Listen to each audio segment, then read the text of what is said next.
Salut l'équipe, salut la team. Voilà, c'est le débrief d'Akamaru AK60, tu connais. C'est le débrief du match Paris-Reims. Et quel match la team? Quel match parce que on a eu un match compliqué. Vraiment, on a eu un match de Ligue 1 compliqué avec une équipe de Reims qui a été omniprésente, qui a bien joué ce match, qui s'est créé beaucoup plus d'occasions que nous. Ils ont fait, je crois, à peu près 19 tirs. Ils ont à peu près 80% de précision de passe, enfin quelque chose comme ça.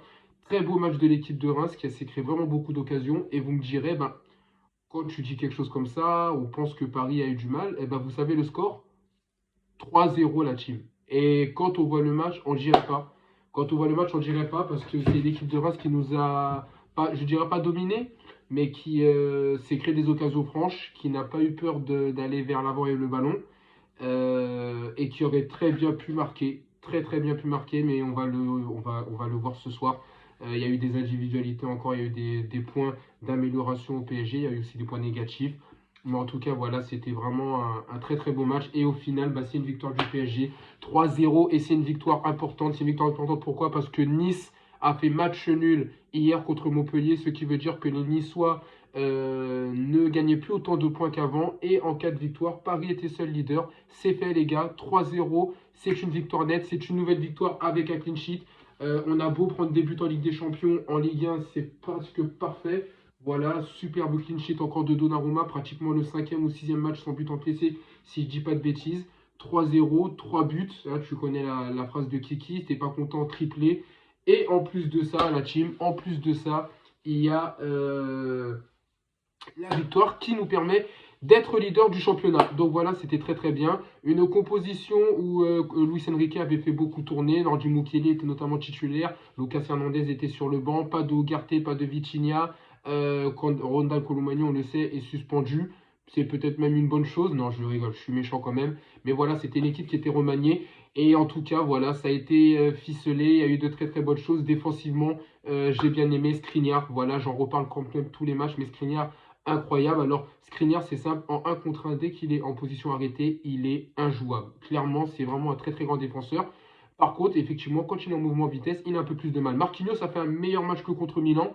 Donc voilà, Nordi Mukiele qui fait son match. Voilà, défensivement, il est présent. C'est pas un Mukiele de fou, mais il est présent défensivement et il fait son match. Et un Carlos Soler qui jouait à un poste de piston droit défensif. Donc Carlos Soler, on a tout de suite vu que c'est un joueur offensif parce que c'est simple, défensivement, il était à la rue. Il était tout le temps en retard, il a fait des fautes parce qu'il ne savait pas tacler tout ça. Donc on l'a vu. Par contre, force est de constater que offensivement, ce gars-là a une qualité de centre. Et quand il se projette vers l'avant et qu'il fait descendre, généralement ça fait mouche. Et ça fait de passe décisive pour lui ce soir. Mais voilà, grosso modo pour la défense. Le milieu de terrain, ben, je l'ai dit, pas de Vitia, pas d'Ugarte, mais par contre, notre Titi, notre néo-français, j'ai envie de dire, Warren Zaïre-Emery d'ailleurs. En parlant de Warren Zaïre-Emery, rappelez-vous ce que je vous avais dit, les gars. Je vous avais dit un truc simple, je vous avais dit que Warren, je vous avais dit que déjà je mettais ma pièce qu'il allait participer à l'Euro 2024. Je vous avais dit qu'il tapait à la porte de l'équipe de France, mais surtout, rappelez-vous, je vous avais dit quand Chouameni est blessé que c'est lui qui sera le prochain appelé. Et qu'est-ce qui s'est passé? Il a été appelé, il le mérite, c'est un joueur exceptionnel. Et voilà, la team, c'était vraiment très bien. Et puis après, ben, on avait nos milieux, Fabien Ruiz qui a fait un match correct, voilà, un match correct sans des trucs. Et Kanguini qui, encore une fois, a été omniprésent, qui a été dangereux et qui s'est créé des occasions. J'aime beaucoup ce joueur, vraiment. Bonne conduite de balle, bonne frappe de balle. Donc voilà, une attaque offensive avec ben, toujours les mêmes. Gonzalo Rapado, Randal Colomani, Gonzalo Ramos qui malheureusement est sorti. Voilà, ce sera un peu le point négatif. Gonzalo Ramos qui a une mi-temps et sur une mi-temps il n'a pratiquement rien fait. Alors il n'a pas eu de ballon, il n'a pas essayé de le servir, il ne s'est pas créé d'occasion, mais par contre effectivement il a toujours une énergie débordante, il a toujours une motivation un peu à la Edinson Cavani. Il vient pour récupérer des ballons et tout. Mais voilà, ça suffit pas. Et un Ousmane Dembélé qui petit à petit monte en progrès. Alors il n'a pas beaucoup tenté, mais voilà, auteur encore d'une très belle passe décisive. Et voilà, là, tu auteur d'une très belle passe décisive. Et il a eu des actions, il a été dangereux tout le match. Et j'ai bien aimé. Et monsieur Kylian Mbappé, ça faisait un petit moment qu'on n'avait pas eu de ses nouvelles. Ça faisait un petit moment qu'on n'avait pas vu. Vous connaissez le proverbe, t'es pas content, triplé. Ce soir, il te met un triplé. Premier but exceptionnel sur un centre de Ousmane Dembélé. Il te met un plat du pied. Je sais pas comment il la prend. Un peu comme contre l'Argentine à la Coupe du Monde. il te le met magnifique. Le deuxième but, il te le met un peu en mode top-in sur un centre de Carlos Soler. Et le troisième but sur une remise de Barcola également en retrait, il te le met. Ça fait un triplé, ça fait 13 buts pour Kylian Mbappé si je dis pas de bêtises. Et voilà, la team, c'est bien. Pour une fois, il va aller en équipe de France et il va être content parce qu'il aura mis son triplé.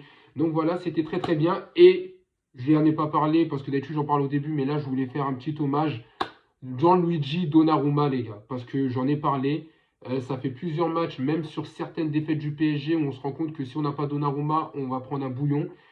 Ça fait quand même 5 clean sheets d'affilée en Ligue 1, si je dis pas de conneries. Mais dans Gianluigi Donnarumma, parce que ce soir encore, mais quel match du gardien italien. Quel match du gardien italien. Franchement, il nous a fait au moins 3-4 arrêts à bout portant exceptionnels qui, s'il n'est pas là, Reims nous marque un but. Je ne dis pas que Reims gagne le match, mais si on n'a pas Donnarumma ce soir, les gars, Reims met au moins un ou deux buts, parce que Reims s'est créé des occasions, mais incroyables. Et il a tout arrêté. Il a tout arrêté. Le seul but qu'il n'a pas arrêté, il y avait un hors-jeu. Donc comme quoi, voilà les gars, on a eu la baraka. En tout cas, ça fait plaisir. On prend ce poste de leader de Ligue 1, ça c'est important. Là, il va y avoir la trame internationale, donc les joueurs vont repartir un peu dans leur sélection. Espagne, Portugal, Allemagne, Angleterre, bref, vous connaissez. On se retrouvera du coup dans 2 semaines, si je dis pas de bêtises, avec un match très important en Ligue des Champions contre Newcastle et un match en Ligue 1, je sais plus contre qui. Voilà la team, le débrief est terminé. Luis Enrique a noté la très belle entrée encore de Bradley Barcola. Incroyable, le gamin, il est rentré, il te fait une passe décisive. Lui et Candigny, c'est simple. Dès qu'ils sont sur le terrain, il se passe quelque chose. Que ce soit à gauche, à droite, dès qu'ils sont sur le terrain, il se passe quelque chose. Et ça me fait plaisir parce que je sens qu'avec ces deux pépites, on va aller très loin cette année. Voilà la team, prenez soin de vos proches, prenez soin de vous, prenez soin de vos proches. Je le répète, c'est le plus important, on est ensemble.